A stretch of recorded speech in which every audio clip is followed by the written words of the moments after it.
La pluie ne tombait pas. Elle s'abattait. Avec une telle intensité qu'elle noyait les vitres fumées de la Mercedes présidentielle dans un flou aquatique, comme si le monde entier pleurait en même temps que le ciel de Ouagadougou. À l'intérieur, le président Ibrahim Traoré était seul. Seul, malgré les hommes en uniforme autour de lui, seul dans ses pensées, dans sa fatigue. Son regard ne fixait rien, ou plutôt tout. Les rues détrempées, les lampadaires vacillants, les ombres fugaces des passants en fuite sous la pluie. Il revenait d'une longue journée. Une réunion cruciale avec de puissants investisseurs africains. Des heures à parler d'infrastructures, de barrages, d'écoles, d'autoroutes. Des milliards de francs CFA évoqués comme des chiffres abstraits. Mais derrière ces montants, il voyait des vies. Des rêves. Des douleurs aussi. Il n'avait que 35 ans. Et pourtant, il portait déjà le poids d'un destin national. Monsieur le Président, dit le chauffeur en se tournant légèrement. Embouteillage au centre-ville. On peut contourner par la rocade nord. Ibrahim leva lentement les yeux. Il observa les ruelles, les marchés précaires transformés en marécages, les silhouettes accroupies sous des morceaux de bâche, les enfants qui couraient pieds nus dans la boue. Il murmura, non. Restons sur cette route. Le garde du corps fronça les sourcils. Monsieur, la sécurité recommande. Ibrahim l'interrompit sans hausser le ton, mais avec une autorité implacable, je veux voir la vraie ville. Celle qu'on ne maquille pas avant ma venue. La voiture s'immobilisa brièvement à la place de la Nation. Les gyrophares éclairaient les flaques d'eau comme des vitraux éclatés sur le sol. Et c'est là qu'Ibrahim la vit. Une femme. Recroquevillée sous une bâche plastique bleue, à moitié dissimulée entre deux étals abandonnés. Elle tremblait. Pas seulement de froid, de fatigue, de honte peut-être. Ou simplement de lassitude. Ses vêtements étaient trop fins pour cette pluie, ses chaussures déchirées. Et pourtant il y avait quelque chose dans sa posture. Un détail. Presque invisible. Un pli dans la nuque. Une manière de relever la tête. Un frisson traversa le président. Un souvenir.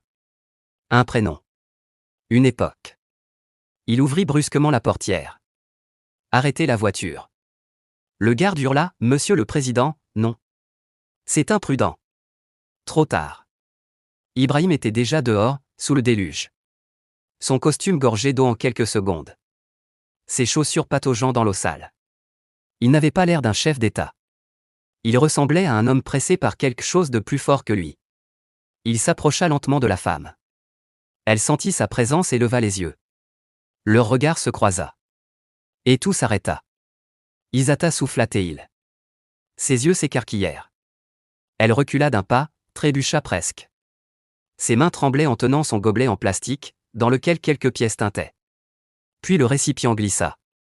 Les pièces roulèrent, rebondissant sur le trottoir trempé. Elle ne dit rien tout de suite. Puis, Ibrahim ? Isata hésita encore.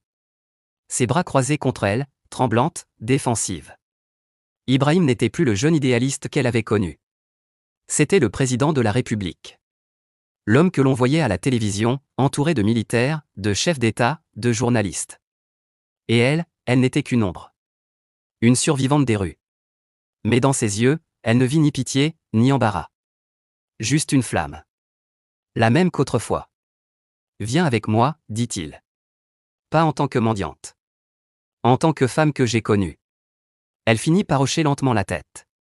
Dans la Mercedes silencieuse, elle s'assit au bord du siège, trempée, les bras toujours croisés comme un bouclier invisible. Le cuir sentait la richesse, les essuie-glaces rythmaient le silence comme une horloge nerveuse. Ibrahim la fixait discrètement. Les années n'avaient pas effacé son regard. Il y avait toujours cette fierté blessée, cette douceur farouche. Je ne comprends pas, murmura-t-elle. Pourquoi tu t'es arrêté ? Il répondit simplement, parce que je t'ai reconnu. Et je ne pouvais pas faire semblant. Un long silence s'installa. Elle regardait la ville défiler, sans la voir. Puis elle murmura, plus doucement, je pensais que tu m'avais oublié. Il ferma les yeux un instant. Il n'y a pas un jour où je n'ai pas pensé à toi. Le restaurant était modeste, mais discret. À peine entrée, Isata voulut reculer. Je ne peux pas entrer ici, regarde-moi. Elle montra ses vêtements trempés, son visage marqué. Ibrahim enleva sa veste et la lui posa sur les épaules. Ici, tu es mon invité. Installée dans un coin tranquille, elle garda les yeux baissés. Le menu lui semblait étranger. Elle n'avait pas mangé à une table depuis des mois. Tu veux du riz? Comme à l'époque? Avec de la sauce arachide? Tenta Ibrahim avec un sourire. Elle releva légèrement la tête, amusée malgré elle. Tu te souviens encore? Ils commandèrent. Puis, doucement, elle se mit à parler. Les nuits dans la rue. Les jours sans pain. La peur constante. Son fils, né d'un homme qu'elle n'a pas revu. Les jours où elle avait cru ne jamais se relever. Ibrahim l'écoutait. En silence. Les yeux embués. Pas par pitié, mais par respect. Tu sais, dit-elle, il y a des gens qui tombent, et qu'on laisse là. Et d'autres qu'on relève, parce qu'ils sont nés au bon endroit, avec les bons contacts. Moi, je suis tombé et personne n'a regardé. Il posa doucement sa main sur la table. Je te regarde. Et je t'écoute. Le silence revint alors. Puis Ibrahim se redressa légèrement. J'ai une idée. Une proposition. Isata fronça les sourcils. Je veux créer une fondation. Pour les femmes des rues. Un vrai refuge. Pas un centre froid et administratif. Un lieu vivant. Où elles peuvent se reconstruire, apprendre, travailler, respirer. Elle le fixa, méfiante. Et tu veux que je sois le visage de ta campagne de charité? Il secoua la tête. Non. Je veux que tu en sois la directrice. Isata éclata d'un rire nerveux. Moi? Diriger quelque chose? Mais tu es fou. Je n'ai rien. Ni diplôme, ni expérience, ni même une tenue propre. Il répondit calmement, tu as ce que personne n'a, tu sais ce que c'est. Tu connais cette douleur. Tu as traversé ce que des centaines d'autres femmes vivent encore. Tu es légitime. Elle le regarda longtemps. Et pour la première fois ce soir-là, ses yeux cessèrent de fuir. 3 jours plus tard, un petit appartement l'attendait. Propre. Calme. Meublé simplement. Dans une résidence sécurisée à l'écart du bruit. Son fils, Suleiman, découvrait les lieux avec des étoiles dans les yeux. Il courait d'une pièce à l'autre, touchait les murs, ouvrait les tiroirs, riait. Un lit. Une salle de bain. Une cuisine. Des rideaux. Isata, elle, n'arrivait pas à croire que tout cela était réel. Sur le lit, une petite boîte. À l'intérieur, un vieil ours en peluche. Usé mais intact. Celui qu'Ibrahim lui avait offert il y a plus de 15 ans. Une note l'accompagnait, pour un nouveau départ. Les larmes coulèrent. Cette fois, elles n'étaient pas de douleur.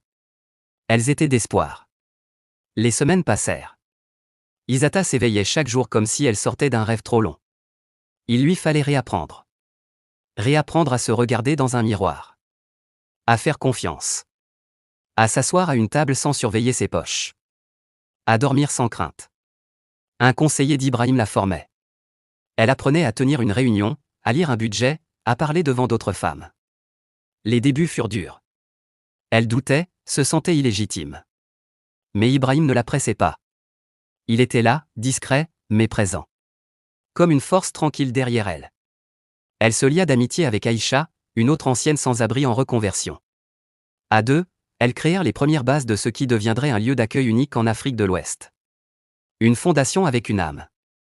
6 mois après cette nuit de pluie, New Start ouvrit officiellement ses portes à Ouagadougou. Un centre aux murs colorés, rempli de sourires timides, de femmes qui n'osaient pas encore y croire. Certaines portaient encore leurs sacs de fortune, d'autres tenaient des enfants accrochés à leurs jupes.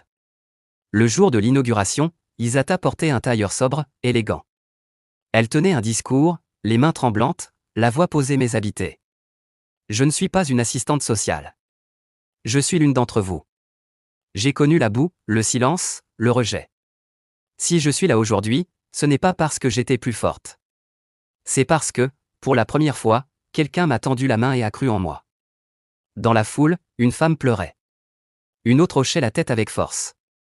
Une troisième murmurait, elle parle pour nous. Ibrahim était au premier rang. Silencieux, ému. Il n'intervint pas ce jour-là. Car ce n'était pas son moment. C'était le sien. Quelques semaines plus tard, lors d'une interview télévisée, un journaliste posa la question que beaucoup n'osaient formuler publiquement. Monsieur le Président, quelle est exactement votre relation avec mademoiselle Isata Diop? Le plateau devint silencieux. Ibrahim se redressa, le regard ferme. Isata Diop est une femme remarquable. Elle n'est pas mon amante, ni un outil de communication.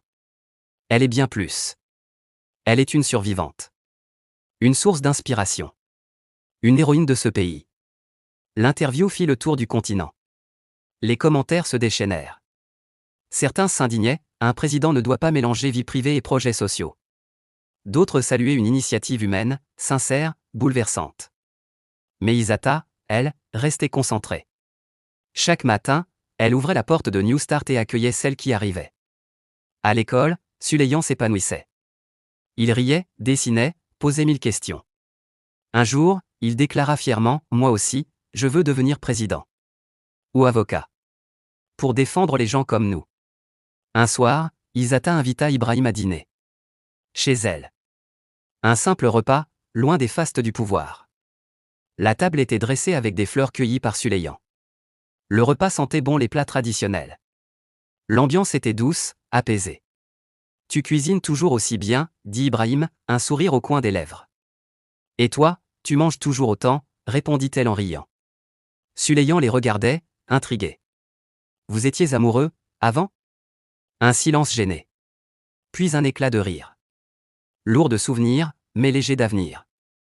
Avant de partir, Ibrahim sortit une enveloppe. Le contrat officiel. La fondation est à toi. Tu es la directrice. Ce projet ne dépend plus de moi. Il est à toi, à elle. À l'intérieur, une autre note manuscrite, tu as cru en moi quand j'étais rien. Aujourd'hui, c'est à mon tour de croire en toi. Un an jour pour jour après leur rencontre sous la pluie, Hisata marcha seule dans les rues de Ouagadougou. Il pleuvait, comme à cette nuit-là. Mais cette fois, elle ne fuyait pas. Elle marchait droite, un parapluie à la main, un sac sur l'épaule. Elle portait des bottes solides et une veste imperméable. Devant l'ancien marché, elle s'arrêta. Une jeune femme, assise au sol, serrait un bébé contre elle. Hisata s'agenouilla. « On m'a dit que vous pouviez m'aider » murmura la jeune femme. Hisata sourit. Elle tendit la main, comme Ibrahim l'avait fait pour elle. « Viens. Un nouveau départ est possible. » Hisata n'avait pas seulement survécu. Elle avait transformé sa douleur en force, sa honte en fierté, son silence en voix. Elle n'était plus une mendiante. Elle était devenue un phare pour celles qu'on ignore, qu'on abandonne. New Start accueillait désormais plus de 200 femmes par an. L'initiative était copiée à Abidjan, à Bamako, à Dakar. Hisata participait à des conférences, mais refusait le costume de star. « Je ne suis pas une célébrité », disait-elle. « Je suis une preuve vivante que la dignité ne meurt jamais. » Cette histoire n'est pas seulement celle d'un président et d'une femme. C'est l'histoire d'un regard. D'un geste. D'un choix. Le choix de ne pas détourner les yeux. Et vous ? Si vous aviez croisé Hisata ce soir-là, l'auriez-vous vu ? Où seriez-vous passé comme tout le monde ? Si cette histoire vous a touché, likez, abonnez-vous et surtout partagez-la. Parce qu'il suffit parfois d'un regard pour changer une vie. À très bientôt sur les ombres de l'Afrique.